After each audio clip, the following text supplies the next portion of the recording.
আসসালামু আলাইকুম। আমরা যে যেখান থেকে দেখতেছি এই ব্যথার সাথে আমরা কম বেশি সবাই জড়িত। কেন আমি না থাকলে আমার পরিবারের কেউ না কেউ বা চাচা চাচি দাদা দাদি নানা নানি এই ব্যথার সাথে জড়িত। PLID কোমরে ব্যথা, লো ব্যাক পেন, সায়াটিকা, এটা হলেই আমরা কি করি? ওষুধ খাই। ওষুধে ভালো না হলেই ইনজেকশন নেই, ইনজেকশনে ভালো না হলেই সার্জারি করি, অপারেশন করি। খুব সহজ ভাষা, যেটা আমাদের মাথার মধ্যে গেঁথে থাকে যে স্যার এই যে জেলি বেরিয়েছে, এই জেলিটুক কেটে দেবো, ভালো হয়ে যাব। সাধারণত PLID হয়ও তাই, হাড় ক্ষয় হয়ে গেলেই বা অন্য কারণে জেলি, এখানে ইন্টারভার্টিব্রাল যে ডিস্ক থাকে, ডিস্কটা বের হয়ে যায়, বের হয়ে রগের উপর চাপ দেয়। রগের উপর চাপের উপর ডিপেন্ড করে যে আমার ব্যথা হবে, জেলি হবে, না সামনের দিকে ঝুঁকতে পারবো না কি হবে। তাহলে মাথার মধ্যে ঠিক আছে, 2 এ 2 4, এটাও মিলে যায়, বেড়ে গেছে, কেটে দিলাম, ভালো হলাম। বাট বাস্তবতা ভিন্ন, বাস্তবতাটা খুবই ভিন্ন। এই সার্জারিটা, এই অপারেশনটা খুবই সূক্ষ্ম, সবার ক্ষেত্রে রেজাল্ট আসে না। যদি আমি অপারেশন করি ভালো না হয় তখন যাবো কই? আমি কি হলো, আমার ব্যথা হলো, আমি ওষুধ খাচ্ছি বছরকে বছর, ভালো হচ্ছে না, ইনজেকশন নিচ্ছি, স্টেরয়েড, পেন কিলার যা পায় ধুমসে নিচ্ছি, ভালো হলাম না, দেন অপারেশন করলাম, অপারেশনে ভালো হলো না, তখন যাব কোথায়? প্রিয় দর্শক, আমার কাছে এই যেহেতু অনেকেই আসছে যে স্যার ব্যথা হয়েছে, ওষুধ খাচ্ছি এতদিন যাবত, ইনজেকশন নিচ্ছি এতটা, অপারেশন করছি, আবার এরকম রোগী পাইছি একবার অপারেশন করছে ভালো হয় নাই, দ্বিতীয়বার অপারেশন করছে ভালো হয় নাই, তৃতীয়বার অপারেশন করছে ভালো হয়নি, তারপর যাব কোথায়? দেখি আমাদের, জি আপনি একটু বর্ণনা দেন। আসসালামু আলাইকুম, আমি বোরহানুদ্দিন, আমি একজন মেরিনার। আমার বছরে সমুদ্রে 9 মাসই থাকা লাগে সমুদ্রে। সুতরাং সমুদ্রের প্রতিকূল আবহাওয়া, অনুকূল আবহাওয়াতে আমাকে টিকে থাকতে হয়। আর এর মাঝে আমার PLID সমস্যা হয়েছিল। গত 7 বছর আগে আমি ফুটবল খেলতে গিয়ে আমার কোমরে ডিস্ক ফেটে গেছিল। পরবর্তীতে আমি বেশি একটা গুরুত্ব দেই নেই। বিগত 1.5 বছর আগে আমার PLID 4টা ডিস্কে 2টা অপারেশন হয়েছিল, এন্ডোস্কোপিক অপারেশন হয়েছিল। অপারেশন হওয়ার পর আমি বাঁকা হয়ে গেছিলাম, সম্পূর্ণ এরকম বাঁকা হয়ে গেছিলাম। বাঁকা হয়ে যাওয়ার পরে আমি আশওয়ানি মিচান্ড নামের একজন ইন্ডিয়ান ডক্টর, থেরাপিস্ট, ওনার থেরাপিগুলো দেখে আমি নিজে ট্রাই করছি এবং আলহামদুলিল্লাহ মোটামুটি সোজা হয়েছি। কিন্তু আমার সায়াটিকার পেইন এবং প্রস্রাব পায়খানার যে সমস্যাটা ছিল, এবং আমার যে এই যে ছোয়াল, এটাকে কি বলে স্যার, এখানে যে সমস্যা, এখানে একটা সমস্যাটা হয়ে গেছিল, এখানে ঠাস ঠাস আওয়াজ করতো, মাথায় ভাঁজ হয়ে গেছিল চামড়া, অনেক সমস্যা ছিল। পরবর্তীতে আমি একজনের পরামর্শে এবং ইউটিউব ফেসবুকে স্যারদের ভিডিও দেখে আমি এখানে আসলাম, অনেক আশা এবং প্রত্যাশা নিয়ে। আসার পরে আলহামদুলিল্লাহ আমি আজকে 11 দিন ট্রিটমেন্ট নিলাম।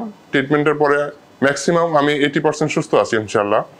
আর বাকি ট্রিটমেন্টগুলো আমি নিতে একটু সমস্যা, আমার বাড়িতে সমস্যা হওয়ার কারণে আমি ইমার্জেন্সি যেতে হচ্ছে, না হলে আমি ট্রিটমেন্টগুলো নিয়ে যেতাম। আর ইনশাল্লাহ আমি আশাবাদী যে আমি আগামী কিছুদিনের মধ্যে এসে আবার ট্রিটমেন্টগুলো নেব। এবং আমি এখন যে সুস্থতা অনুভব করতেছি, আল্লাহর কাছে লাখো কোটি শুকরিয়া। আর আপনারা যারা এই সমস্যা ভুগতেছেন, আশা করি আপনারা এখানে আসবেন এবং সম্পূর্ণ ভালো ফলাফল পাবেন, এটাই আমার আশাবাদী। আর আমাদের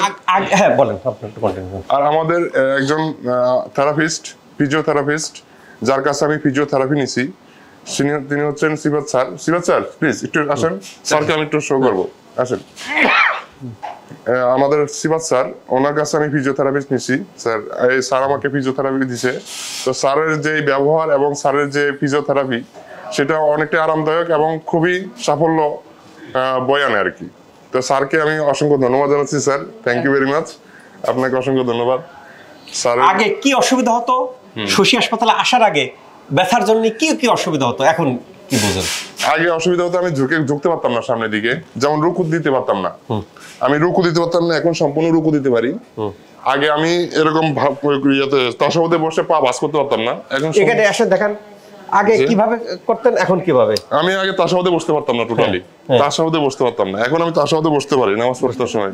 আর এখন এইভাবে ঝুঁকা যায়, একদম ঝুঁকা যায়, একদম এই যে ঠিক আছে, একদম ঝুঁকা যায়। প্রিয় দর্শক, কথা কি বোঝা যাচ্ছে? উনি এই PLIDর কারণে সামনের দিকে ঝুঁকতে পারতেন না, আমাদের নামাজ পড়ি, নামাজে তাসাহুদে বসতে পারতেন না, অসুবিধা হতো। এখন সেই সমস্যাগুলো নাই। এবং উনি কী করলেন, এখানে শশী হাসপাতাল অনেকগুলো ট্রিটমেন্ট পদ্ধতি দেওয়া হয়, তার মধ্যে যে ফিজিওথেরাপিস্ট কোনে ডেকে নিয়ে আসলেন যে ওনার ট্রিটমেন্ট, অর্থাৎ এখানে কি একটা কম্বিনেশন ট্রিটমেন্ট দেওয়া হয়, এখানকার স্টাফদের ব্যবহারে উনি সন্তুষ্ট। এখন আমার প্রশ্ন, স্যার তাহলে কি বলেন যে ওষুধ লাগবে না, সার্জারি লাগবে না? না, আমি ওষুধের বিপক্ষে নাই, সার্জারিরও বিপক্ষে নয়, অপারেশনেরও বিপক্ষে নাই। কোনো কোনো ক্ষেত্রে আমার বেঁচে থাকার জন্য অপারেশন দরকার, কোনো ক্ষেত্রে ওষুধ দরকার। সাধারণত দেখা গেছে যে শশী হাসপাতাল সেই রোগগুলির ট্রিটমেন্ট দেয় যে রোগগুলির অপারেশন লাগে না, ওষুধ লাগে না। তা সাধারণত এই জাতীয় যাদের সমস্যা হয় তারা শশী হাসপাতালে যদি আসেন, ঠিক আছে। তবে এখন ঠিক আছে যে এখন অনেক রোগী অপারেশন বাদ দিয়ে আগে চলে আসতেছেন যে স্যার আগে একটু দেখাই যায় যে আমার অপারেশন লাগবে কিনা। কেন অপারেশনের পরে চলে আসলেন, অপারেশন যে ঝুঁকি ঝামেলা যে ঝুঁকি সেটা তো থেকেই গেল, তার আগে আসতেছেন, আসে ভালো হয়ে যাচ্ছেন।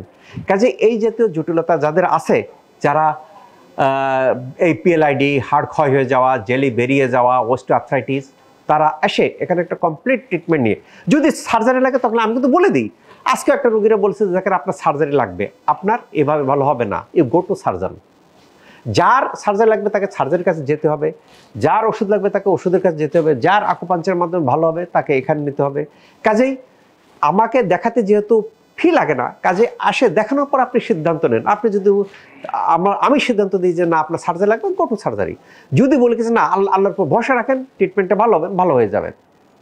হয়তো সার্জারি করে একটা প্রেশার নেওয়ার যুক্তি নাই।